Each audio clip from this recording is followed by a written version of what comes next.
Welcome students, Shivaji inter college YouTube channel. आज हम लोग स्टार्ट करने जो फंक्शन बाइजेक्टिव। बाइजेक्टिव क्या है? बाइजेक्टिव हम बताते हैं तो हम लोग बोल सकते हैं कि हम इसका इनवर्स फाइंड कर सकते हैं। क्या बन जाएगा? कोड रह गया 5। तो हमने पहले बताया था फंक्शन जब पढ़ाया था तो फिर ये बताया था फंक्शन में को ग्राफ को कट करके अपने हिसाब से जिसमें वो 1 1 ऑन टू दोनों उतना ले लेंगे। ठीक है, नहीं जाना। ठीक है, जो आपको रहना है वो कहाँ रहना है भाई? प्लस पाई बाई 2 कहाँ होता है? साइन चला ऑर्डर में हो। ठीक है, सेकेंड और थर्ड में नहीं रह सकते। तो ये साइन की डोमेन साइन में से 1 से आगे बढ़े। चलो चलो आगे देखते हैं अगले के लिए। उसके बाद लास्ट कौन सा है? चलो देख, उससे पहले मैं आपको थोड़ा सा बता दूं, अगर ये तीनों आते हैं कॉस कॉट सेक होती है तो क्या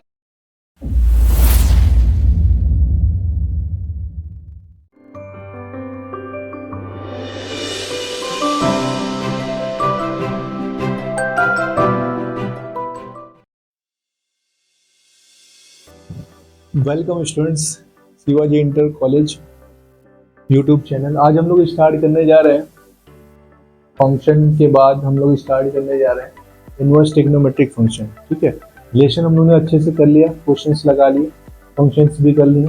अब हम लोग बात करते हैं आईटीएफ की, which is inverse trigonometric function. ठीक है, इसको भी हम लोग अच्छे से पढ़ेंगे। तो देखते हैं, क्वेश्चंस करते हैं, पहले समझ लेते हैं थोड़ा सा है क्या। ठीक है, तो इनवर्स ट्रिग्नोमेट्रिक फंक्शन में बेटा हम लोग इनवर्स फाइंड किसका कर सकते हैं? उन्हीं का फंक्शन का इनवर्स फाइंड कर सकते हैं जो फंक्शन बाइजेक्टिव है। बाइजेक्टिव क्या है? बाइजेक्टिव हम बता चुके फंक्शन में कि जो फंक्शन, ठीक है, जो फंक्शन बेटा आपके 1 1 भी है और ऑन टू भी है, उन्हें हम लोग क्या बोलेंगे? बाइजेक्टिव बोलेंगे। बस समझ में आ रही कि ऐसा नहीं कि किसी फंक्शन का आप लोग इनवर्स फाइंड कर लोगे। इनवर्स सिर्फ आप उसी का फाइंड करोगे विच आर बाइजेक्टिव। अगर कोई फंक्शन बाइजेक्टिव है तभी आप उसका इनवर्स फाइंड कर सकते हो। बाइजेक्टिव का मतलब क्या होता है कि वो फंक्शन 1 1 भी हो और क्या हो बेटा? ऑन टू भी। अगर कोई फंक्शन 1 1 भी है और ऑन टू भी है तो हम लोग बोल सकते हैं कि हम इसका इनवर्स फाइंड कर सकते हैं। तो जो फंक्शन 1 1 और ऑन टू नहीं होंगे उसे हम लोग बाइजेक्टिव यानी उसका हम लोग इनवर्स फाइंड नहीं कर सकते। क्लियर है? ठीक। अब एक बात बताओ, 1 1 का मतलब आप सभी को पता है क्या होता है कि अगर सारे जो वैल्यूज हैं, सारी जो एलिमेंट्स हैं फर्स्ट सेट के, उनकी अगर डिफरेंट इमेज होगी तो हम लोग उसको 1 1 बोलेंगे। जैसे मैंने बताया था कि अगर इस तरीके से ABCD लिखा है तो इन सारों ABCD की जो इमेज होगी वो क्या होगी? डिफरेंट होगी। मतलब A1 से है तो B2 से या C3 से D4 से, सबकी डिफरेंट इमेजेस हैं। तो अगर सबकी डिफरेंट इमेजेस होंगी तो हम लोग उसको 1 1 बोलेंगे। ठीक है, ऑन टू क्या बताया था मैंने? ऑन टू ये बताया था कि अगर मान लो कोई फंक्शन है, ठीक है, इस तरीके से डिफाइंड है कि उसके सेकेंड सेट के कोई भी एलिमेंट जो है वो एम्प्टी नहीं है, कोई भी एलिमेंट एम्प्टी नहीं है, तो उसको हम लोग क्या बोलेंगे? ऑन टू बोलेंगे। एम्प्टी का मतलब ऐसा ना हो कि उसकी इमेज ना बनी, मतलब उसकी प्री इमेज ना हो। अगर ऐसे देखोगे तो इमेज बोलोगे, ऐसे देखोगे तो प्री इमेज बोलोगे।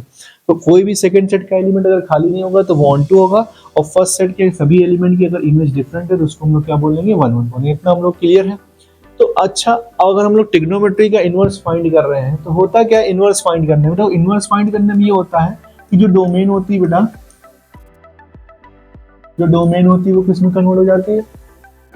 किसमें कन्वर्ट हो जाएगी बेटा? तो डोमेन आपकी किस में कन्वर्ट हो जाएगी? कोडोमेन में, या रेंज बोल सकते हो कि रेंज भी कन्वर्ट हो जाएगी।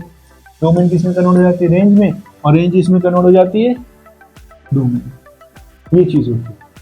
जैसे आप ऐसे अभी लिख रहा हो, जैसे ऐसे आपने लिखा कि ABCD, ठीक, यहाँ लिखा आपने 1 2 3, ठीक, तो आपने A को 1 से, B को 2 से, C को भी 2 से और D को 3 से कर दिया। ठीक है, तो आपने बोला कि सर ये 1 1 तो है नहीं क्योंकि B और C की इमेज क्या आ रही है? सेम आ रही है। तो क्या हम लोग इसका इनवर्स फाइंड नहीं कर सकते? बिल्कुल नहीं कर सकते, क्योंकि मैंने पहले ही बता दिया इनवर्स उन्हीं फंक्शन का फाइंड कर सकते हो जो 1 1 हो और ऑन टू हो। अब ये दिख रहा है ये 1 1 नहीं है, ये क्या है? मैनी 1 है। इसका इनवर्स नहीं फाइंड कर सकते। और क्यों नहीं फाइंड कर सकते जरा देखो। अब अभी ये डोमेन है, ये कोडोमेन वाली पार्ट है, ठीक। तो जब आप इसका इनवर्स फाइंड करोगे, अभी तो ये F है, जब आप इनवर्स फाइंड करोगे तो ये इधर आ जाएगा कोडोमेन और इधर क्या आ जाएगा डोमेन, यही तो हो जाएगा, कन्वर्ट हो जाएगा। अब ये मेरे लिए बन जाएगा डोमेन और ये क्या बन जाएगा कोडोमेन। कैसे होगा देखो, अब यहाँ पे एफ इनवर्स लिखा रहेगा, ठीक है। अब ये जो एलिमेंट है 1 2 3 के वो इधर आ जाएंगे और ये ABCD यहाँ पे आ जाएंगे। तो अगर आप इनवर्स फाइंड कर रहे हो तो ये दोनों आपस में इंटरचेंज हो जाते हैं, यानी ये इधर आ गया इधर आ गया। अब जरा इनको आप देखो एक दूसरे से मिला के देखो, तो 1 किससे A से और 2 B से भी है और 2 C से भी है और 3 D से। अब एक बात बताओ, ये फंक्शन 1 1 नहीं था, ठीक है, और इसका हमने इनवर्स फाइंड करा। जब हमने इसका इनवर्स फाइंड किया तो इसने अपनी फंक्शन की डेफिनेशन को ही गलत साबित कर दिया। क्यों? देखो भाई, फंक्शन की डेफिनेशन क्या कहती है कि एक भी एलिमेंट की एक से ज्यादा इमेज नहीं होनी चाहिए, किसी भी एलिमेंट की एक से ज्यादा इमेज नहीं होनी चाहिए। तो अब यहाँ पे देखो 2 की कितनी इमेज आ गई, 2 आ गई, 2 की इमेज B से भी और C से भी है, 2 वैल्यूज आ गई। इसका मतलब ये फंक्शन ही नहीं रहा। इसीलिए कहा जाता है कि अगर किसी को आपको फंक्शन का इनवर्स फाइंड करना है तो आपको 2 चीजें ध्यान रखनी, ठीक है। क्या ध्यान रखनी है कि वो फंक्शन 1 1 हो और वो फंक्शन क्या हो, ऑन टू। 1 1 क्यों हो वो मैंने अभी दिखा दिया। वैसे ऑन टू के लिए भी आप चेक कर सकते हो कि ऑन टू क्यों नहीं होगा। अगर मान लो यहीं पे मैं ऑन टू ना लेके इनटू लूं, ठीक है, मैंने इस तरीके से लिया भाई ABCD और यहाँ पे लिख दिया 1 2 3 4 5। अब यहाँ हमने इसको रिलेट कर दिया, ठीक है। अब आप देख रहे हो ये 1 1 तो है लेकिन ऑन टू नहीं है। अब अगर आप ये तो चलो F हो गया, जब आप इनवर्स फाइंड करने जाओगे तो आप बोलोगे सर ठीक है, अब यहाँ पे 1 2 3 4 5 आ जाएगा और यहाँ पे ABCD रहेगा। तो अगर ऐसा रहेगा तो आप कहोगे सर 1A से 2B से 3C से 4D से, खाली कौन रह गया 5। तो हमने पहले बताया था फंक्शन जब पढ़ाया था तो कि ये बताया था फंक्शन में फर्स्ट सेट का कोई भी एलिमेंट खाली नहीं होना चाहिए। अगर वो खाली हो गया तो फंक्शन नहीं है। तो बताओ यहाँ पे 5 खाली है तो ये फंक्शन नहीं होगा। तो इसीलिए कहा जाता है कि फंक्शन का इनवर्स अगर आपको फाइंड करना है तो वो फंक्शन 1 1 भी हो और ऑन टू भी हो। तो ये आपको क्लियर हो गया क्यों 1 1 ऑन टू हो, और जब 1 1 ऑन टू हो तो उसको बाइजेक्टिव बोले। अब एक चीज सुनो, अच्छा अब हमको एक बात पता है कि सर अगर आप कह रहे हैं ठीक है कि जो इनवर्स फाइंड कर सकते हैं वो बाइजेक्टिव फंक्शन का ही कर सकते हैं, जो 1 1 ऑन टू दोनों हो, तो ये बताइए साइन जो जितने भी ट्रिग्नोमेट्रिक फंक्शन है वो तो पीरियोडिक है, उनकी वैल्यूज रिपीट होती हैं। तो साइन का आपने कैसे इनवर्स फाइंड कर लिया, बिल्कुल सही बात। तो मैं आपको थोड़ा सा ग्राफ से समझाता हूँ, देखो ध्यान से। साइन एक्स का ग्राफ सभी को पता है, ठीक है, साइन एक्स का ग्राफ सभी को पता है, कुछ इस तरीके से होता है, ठीक है, ध्यान से देखना यहाँ पे, ठीक है, इधर और इधर भी ऐसे बनता है, ठीक, इस तरीके से बनता है साइन एक्स का ग्राफ। आपको पता है यहाँ पे जो वैल्यू होती है वो +1 होती है और इधर वैल्यू क्या होती है -1। यहाँ पे क्या एंगल होता है, यहाँ पे π/2, यहाँ पाई, यहाँ पे 3π/2। इस तरीके से इधर भी यहाँ क्या होगा, यहाँ -π/2 होगा और यहाँ पे -π होगा, यहाँ पे हो जाएगा -3π/2। मतलब इस तरीके से इधर तरफ वैल्यू पड़ती रहेगी। अब मुझे एक बात बताओ, जैसे मान लो आपको कोई वायर की जरूरत है, ठीक है, और मान लो वायर की लेंथ ज्यादा है 100 मीटर की, अगर आपको बस 10 मीटर चाहिए तो आप क्या करोगे, मैं 10 मीटर का लाऊंगा नहीं, आप क्या करोगे जितनी आपको नीड है उतना कट कर लोगे। तो वैसे ही हम क्या करते हैं, इस ग्राफ को ध्यान से देखते हैं और ध्यान से देखने के बाद कहेंगे हमें कितने की जरूरत है, हमें बस उतने की जरूरत है जिसमें -1 से 1 तक की सारी वैल्यूज मिल जाए, उसके बाद तो वैल्यूज रिपीट ही कर रहे हैं। तो हम क्या करते हैं, उतने पार्ट के ग्राफ को कट कर लेते हैं जिसमें हमारी रेंज आ जाए और फंक्शन रिपीट भी ना हो। तो आप ध्यान से देखो, अगर ये पार्ट मैं लूं यहां से लेकर यहां तक, कलर अगर चेंज कर लें एक मिनट, देखो ये पार्ट है, यहां से लेकर अगर यहां तक ग्राफ को आप कट कर तो आपको वैल्यू मिल रही है -1 से 1, पूरी रेंज आपकी मिल रही है। भाई साइन एक्स की रेंज क्या होती है, -1 से 1, तो पूरी मुझको मिल रही है। और यहां से लेकर यहां तक में कहीं भी ग्राफ रिपीट नहीं हो रहा है। अगर हो रहा है तो बताओ, कहीं भी रिपीट हो रहा है नहीं, इसके बाद रिपीट होना शुरू होगा। तो हम लोग क्या करते हैं, इतने पार्ट के ग्राफ को कट कर लेते हैं।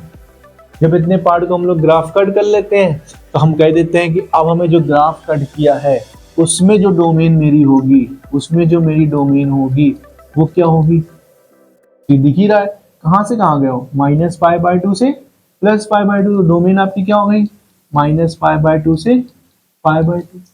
और जो आपकी रेंज हो जाएगी वो क्या हो जाएगी, जल्दी बताओ, रेंज क्या हो जाएगी, रेंज हो जाएगी -1 से, इतना सिंपल है। ये साइन एक्स के लिए हो गया, किसके लिए हो गया, साइन एक्स के लिए।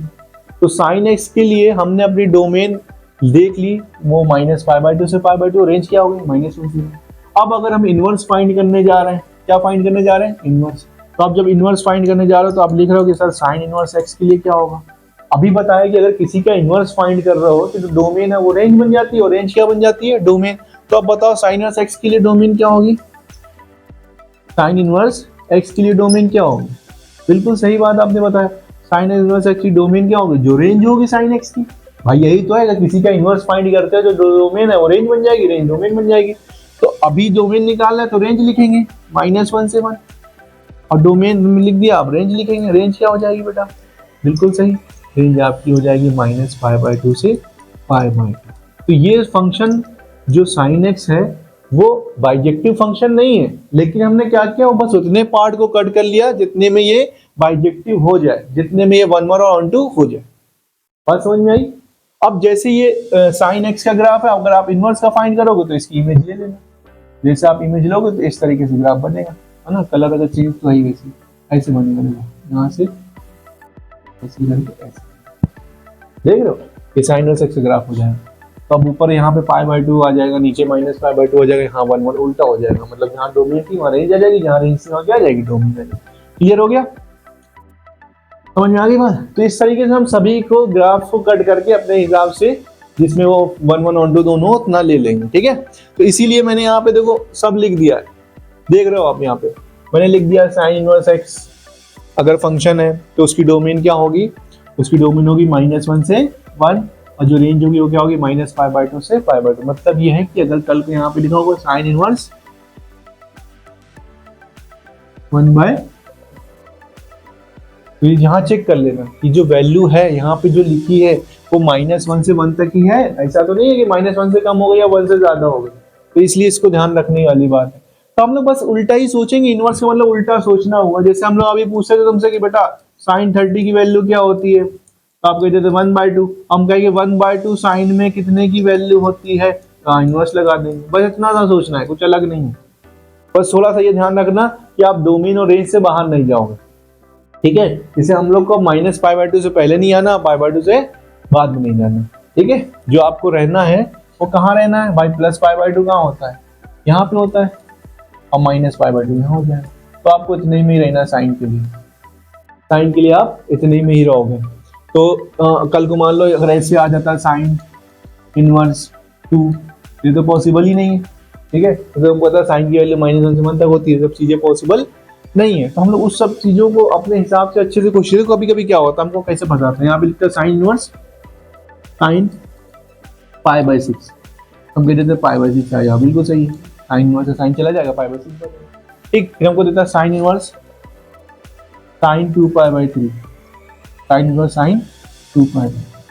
तो कुछ बच्चे यहाँ पे 2π/3 लिख देते हैं, खुश हो जाते हैं कि मैंने सही कहा। तो बताओ आप ये सही है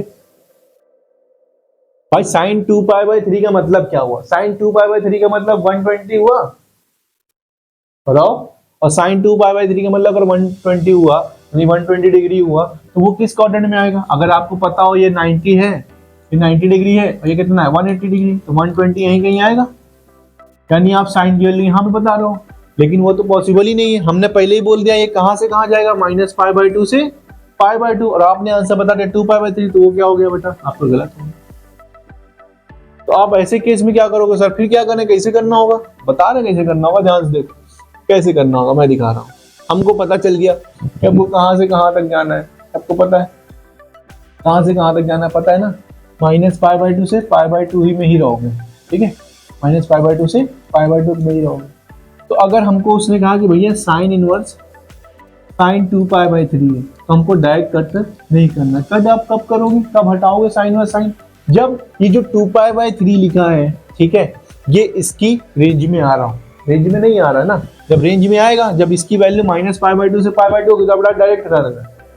अगर अलग होगी तो पहले आप इसकी वैल्यू लिखोगे। बताओ साइन 2π/3 कितना होता है, साइन 2π/3 कितना होता है भाई, किस क्वाड्रेंट में आएगा, सेकंड में आएगा। सेकंड में साइन कैसा होता है, पॉजिटिव होता है। अब यहाँ पे आने के आपके दो रास्ते हैं, कितने रास्ते हैं, दो रास्ते, π/2 गए, पाई हो गया, तो अगर आप पाई में पाई बाय 3 माइनस कर दो, पाई में आप कितना माइनस कर दो, पाई बाय 3, तो आपको कितना आ गया 2 पाई बाय 3। तो ये बताओ साइन, सभी को पता है ये सब चीजें कि sine pi minus pi by 3 क्या होता है, साइन पाई बाय 3, क्योंकि सेकंड में है और सेकंड में साइन कैसा होता है, पॉजिटिव होता है। तो जो आएगा आंसर वो साइन पाई बाय 3 आएगा, साइन पाई बाय 3 आएगा तो आप यहाँ लिख सकते हो इसको कि सर ये हो जाएगा साइन पाई बाय 3, क्या हो जाएगा साइन पाई बाय 3। अब बताओ कितना आ गया, जल्दी बताओ कितना आ गया, पाई बाय 3, सिंपल। समझ रहे हो, इस तरीके से करना, या तो ऐसे भी कर सकते हैं कि साइन इनवर्स साइन और पाई बाय 3 की वैल्यू बताइए सबको कितनी होती है, चलो लिख दो पाई बाय 3, या पाई बाय 3 लिख दिया। तो साइन इनवर्स पाई बाय 3 मतलब 60, 60 का मतलब √3/2, √3/2 साइन में कितनी की वैल्यू होती है, पाई बाय 3। तो ये सब चीजें करने से अच्छा है कि डायरेक्ट आप यहाँ पे कर सकते हो। तो मैंने बस यही बताया कि डायरेक्ट हमेशा ऐसा नहीं होता कि ये इससे कैंसिल ही हो जाए, कैंसिल कब होगा जब उसकी डोमेन में आ रहा हो, उसकी रेंज में आ रहा हो। तो इस तरीके से ध्यान रख के हम लोग क्वेश्चन को क्या करना है बेटा, सोल्व करना। सारे क्वेश्चन हम लोग लिखे हुए, तो अभी आपको फिलहाल देखने की जरूरत ये है कि जो साइन है उसके लिए आपको ध्यान रखना, आप या तो फर्स्ट क्वाड्रेंट में रहोगे या तो फोर्थ क्वाड्रेंट में रहोगे, ठीक है, सेकेंड और थर्ड में नहीं रह सकते। तो ये साइन की डोमेन, साइन इनवर्स एक्स की डोमेन और रेंज लिखी हुई है, क्लियर हो गई। आगे बढ़े, चलो आगे देखते हैं, साइन का हो गया। कॉस के लिए बात करते हैं,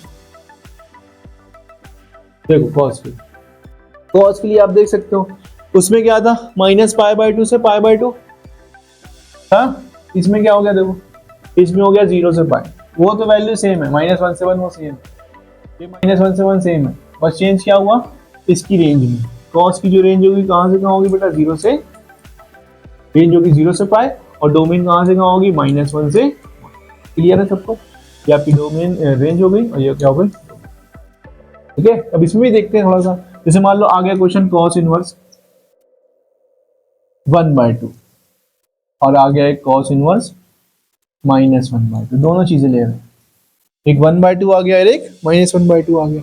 देखो प्लस के लिए अगर प्लस की वैल्यू आती है, सुन लो मेरी बात, अगर प्लस का है तो भाई प्लस तो सब फर्स्ट क्वाड्रेंट में होते हैं, ज्यादातर सारे सब प्लस के कहाँ होते हैं, फर्स्ट क्वाड्रेंट में होते हैं। तो उसमें आपको सोचना नहीं, जो आपको वैल्यू याद है 90 तक, उसमें से कोई एक लिख देनी है, और 90 तक वैल्यू सबने याद करी है, तो वो जो वैल्यूज होती है उनको डायरेक्ट लिख देना। जैसे ये बताओ यहाँ पे तो हमें कोई प्रॉब्लम ही नहीं है, कॉस इनवर्स 1/2 है, तो 1/2 कहाँ होता है कॉस, 30 डिग्री पे कहाँ होता है, 30 डिग्री पे, डायरेक्ट आपने यहाँ पे पाई बाय 6 लिख दिया। प्लस वाले में कोई प्रॉब्लम नहीं होती, माइनस वाले में ध्यान रखना, माइनस कहा गया है, तो अब माइनस वाले में आपको ये ध्यान रखना है कि मैं जा कहाँ से कहाँ सकता हूँ।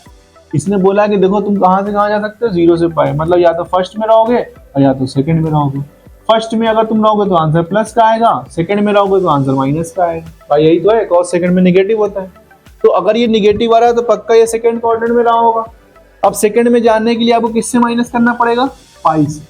तो आपका जो एंगल आ रहा है, ठीक है, वो आ रहा है कॉस इनवर्स, यहाँ लिख दो कॉस इनवर्स, फिर लिख दोगे कॉस, फिर लिख दोगे पाई माइनस 1/2 मतलब 30 डिग्री, यानी पाई बाय 6, तो आपने पाई बाय 6 लिख दिया। तो ये हो गया तुम्हारा कॉस इनवर्स, कॉस कितना हो गया 5 पाई बाय 6, यानी कितना आंसर आ गया 5 पाई बाय 6। इस तरीके से देखो वैल्यू करनी है, पॉजिटिव है कोई प्रॉब्लम नहीं, डायरेक्ट लिख दियो।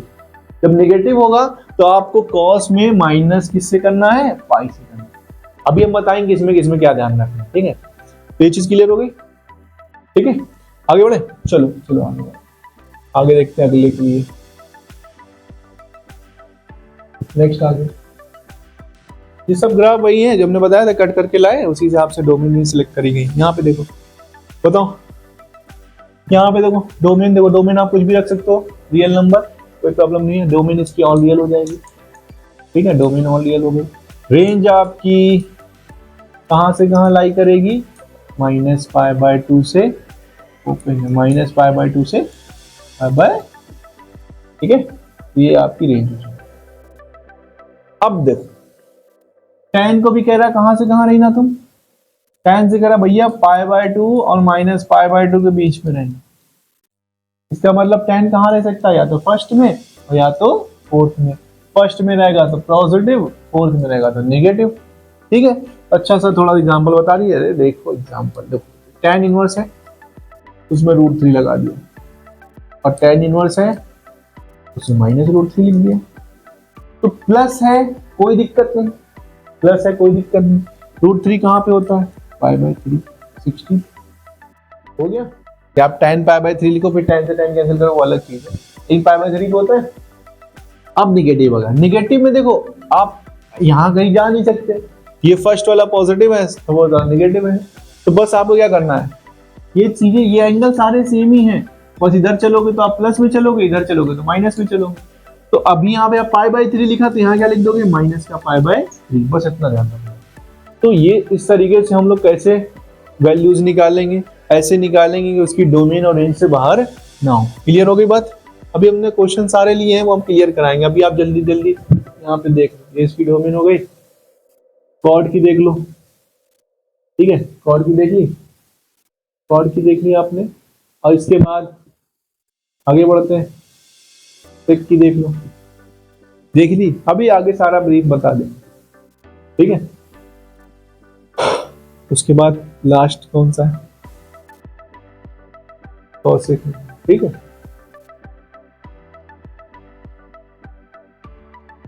कॉसेक भी हो गया आपका। अब यहाँ पे आगे बढ़ते हैं, क्वेश्चन, वो क्वेश्चन आता ना तो अच्छा लगता है, ठीक है। चलो देखो, उससे पहले मैं आपको थोड़ा सा बता दूं, देखो तो तीन चीजें हैं, ठीक है। यहाँ पे हम बना रहे हैं साइन इनवर्स को साथ में बना रहे हैं, sine inverse x, tan inverse x, ठीक, और कॉसेक इनवर्स। इधर क्या लिखना है, ये बेटा बहुत इंपॉर्टेंट है, हम एक बार में समझा दे रहे हैं ताकि आपको क्वेश्चन में कोई प्रॉब्लम ना हो, समझ रहे हो, क्वेश्चन आप में कोई प्रॉब्लम ना हो, थोड़ा सा याद करने का तरीका है आपके। अगर ये तीनों आते हैं, कॉस कॉट सेक या साइन टेन कोसेक, ये साथ में, मतलब साइन है उसका रेसिप्रोकल टेन, कॉस है उसका रेसिप्रोकल और कॉट, ये ध्यान रखना, ठीक है। क्या याद रखना है कि जब साइन टेन कोसेक आएंगे उनकी वैल्यू हमसे पूछेगा, तो अगर प्लस है तो आपको वही आंसर दे देना, मान लो जो है वही, अल्फा है तो अल्फा दे देना, ठीक है, अल्फा है तो क्या दे दोगे, अल्फा दे दोगे, और अगर माइनस है तो आप माइनस अल्फा बोलोगे। सिंपल एग्जांपल बताऊंगा अभी। कॉस में, ठीक है, अगर प्लस है तो आप अल्फा बोलोगे, लेकिन अगर माइनस है तो उस एंगल को आप पाई से क्या कर दोगे, माइनस। सबसे आसान तरीका याद रखने का, क्या याद रखोगे, अगर sine inverse x, tan inverse x, cosec inverse x, इनमें से कोई भी आता है तो प्लस है तो जो एंगल है वही लिख दोगे, माइनस है तो उस एंगल में माइनस लगा दोगे। बात समझ में आई। अगर प्लस की वैल्यू है तो प्लस का एंगल लिखोगे, माइनस की वैल्यू तो उसमें माइनस लगा दोगे फर्स्ट क्वाड्रेंट के लिए, ठीक है। इधर क्या है, अगर cos inverse x, cot inverse x और सेक इनवर्स एक्स साथ में आते हैं तो प्लस है तो वही एंगल बता दोगे, माइनस है तो उस एंगल को पहले किससे माइनस करोगे, पाई से, देन आप आंसर बताओगे। देखो मैं क्लियर कर रहा हूं, देखो हमने यहाँ पे लिखा साइन इनवर्स 1/2, ठीक, और हमने लिख दिया साइन इनवर्स -1/2। यहाँ पे कोई भी ले लो, कोई भी ले, इनमें से कोई भी ले सकते हैं, ठीक है। हम क्या ले लें, सेक ले लें, चलो सेक ले लिया, हमने लिख दिया सेक इनवर्स √2 और सेक इनवर्स -1, ये ले लिया, ठीक। अब हमको बताओ, हमने क्या बताया, अगर इनमें से कोई आए प्लस है तो जो एंगल है वही एंगल हो जाएगा। बताओ इसका एंगल क्या होगा, π/6, साइन 30 की वैल्यू होती है 1/2 और उसको रेडियन में क्या बोलते हैं, π/6, लिख दिया आपने। साइन इनवर्स -1/2 होगा, तो हमने कहा अगर माइनस आया था तो बस क्या लगा दोगे, माइनस। तो देखो कितना सिंपल है, माइनस लगा दो। अब इसमें कोई भी हो, चाहे यहाँ साइन इनवर्स हो, tan इनवर्स हो, cos इनवर्स, सब ऐसे ही करना, प्लस है तो डायरेक्ट वही लिख देना, माइनस है तो माइनस लगा देना। अब यहाँ सेक इनवर्स वाले में आओ, सेक इनवर्स में अगर प्लस है तो वही एंगल। अच्छा बताओ √2 सेक में कितने की वैल्यू होती है भाई, cos का रेसिप्रोकल है तो 1/√2 यानी π/4, यानी यहाँ पे डायरेक्ट π/4 आ जाएगा, ठीक है। अब √2 लिखा है यहाँ पे माइनस का, आप माइनस लगा लो, माइनस बताया था। और जब माइनस हो तो हमने क्या बोला, पाई से माइनस कर दोगे, तो तुम्हारा जो आंसर होगा वो होगा पाई माइनस π/4। हाँ आंसर π/4, लेकिन माइनस की वजह से हमको किससे माइनस करना पड़ा, पाई से, तो आंसर तुम्हारा क्या हो गया, 3π/4। तो इस तरीके से बेटा देखो सिंपल सा है, इस तरीके से अगर ध्यान रखोगे तो गलत कभी नहीं है। समझ लो, तो इस तरीके से करो, कोई भी गलत नहीं होगा। तो इसको आप नोट कर लो, बहुत इंपॉर्टेंट है, इसके लिए मैं टाइम दे रहा हूं।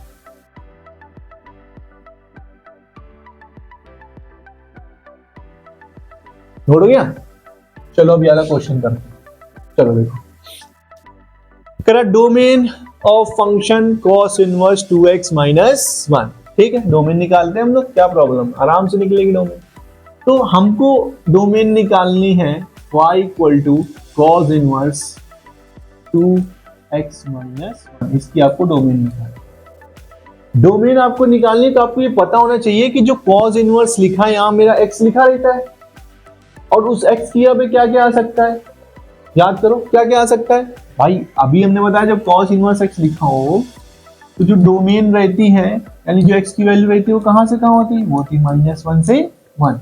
यानी cos इनवर्स के साथ जो भी लिखा होगा, जो भी लिखा होगा, अभी x लिखा है तो x की वैल्यू -1 से 1 होगी, कुछ भी लिखा हो उसकी वैल्यू -1 से 1 होगी। और जो रेंज है, रेंज मतलब y की वैल्यू होती है, डोमेन मतलब x की वैल्यू होती है। तो जो रेंज है वो आपको पता है वो कहां से कहां होती है, -0 से पाई होती है। ये अभी क्लियर किया हमने। तो अभी हमसे पूछा कि भैया cos इनवर्स 2x माइनस 1 की डोमेन बताओ। तो हमने कहा ठीक है, अगर वहां x लिखा था तो x की वैल्यू -1 से 1 थी, यहाँ पे क्या लिखा है 2x माइनस 1, तो जो 2x माइनस 1 की वैल्यू होगी वो कहां से कहां होगी, -1 से 1। इसमें कोई दिक्कत नहीं है ना। अब हमको एक बात बताओ, यहाँ पे सबसे पहले अपन लोग क्या करेंगे, यहाँ पे -1 लिखा हुआ है तो उस -1 को हटाने के लिए हम लोग क्या करेंगे, दोनों साइड क्या ऐड कर देंगे 1, तो 1 ऐड कर दो। तो 1 यहाँ करोगे तो +1 हो गया, यहाँ पे 1 ऐड कर दोगे तो -1 +1 हो गया, और यहाँ पे हो गया 1 +1। तो 1 में से 1 गया कितना, 0। यहाँ पे भी 1 से 1 चला गया, 2x बचा, और ये 1 कितना हो गया 2। अभी तो इतना ही बचा, कितना बचा, हमें x की वैल्यू चाहिए। देखो हमें x चाहिए तो हमने पहले क्या किया, ये जो -1 था इसको हटाने की कोशिश करी। अब ये कैसे हटेगा, जब +1 आएगा, दोनों सब जगह +1 कर दिया। अब यहाँ पे 2x आ रहा तो हमें x चाहिए, तो हम क्या करें, 2 से क्या कर दे, दोनों साइड डिवाइड, यहाँ डिवाइड करोगे तो 0/2, 2x/2 और 2/2 डिवाइड किया आपने तो 0/2 0 हो जाएगा, 2x/2 x हो जाएगा, और 2/2 1 आ जाएगा। यानी इसकी डोमेन कहां से कहां आ गई, डोमेन आ गई इसकी 0 से 1। कितना सिंपल है बताओ, डोमेन कहां से कहां आ गई, 0 से 1 आ गई। हाँ, तो इतना सिंपल है डोमेन निकालना, बताओ। ठीक है, आगे बढ़े, चलो आगे बढ़ो।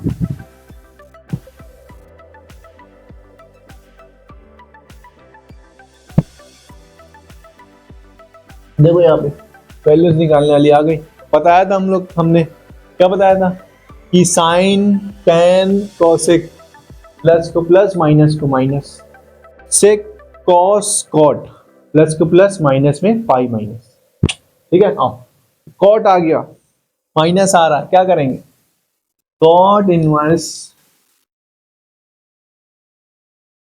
माइनस आ रहा है ना तो पाई से माइनस करेंगे, बताओ एंगल क्या हो जाएगा तुम्हारा, कॉट पाई माइनस कितना, कितना है 1/√3 60 की होती है, तो क्या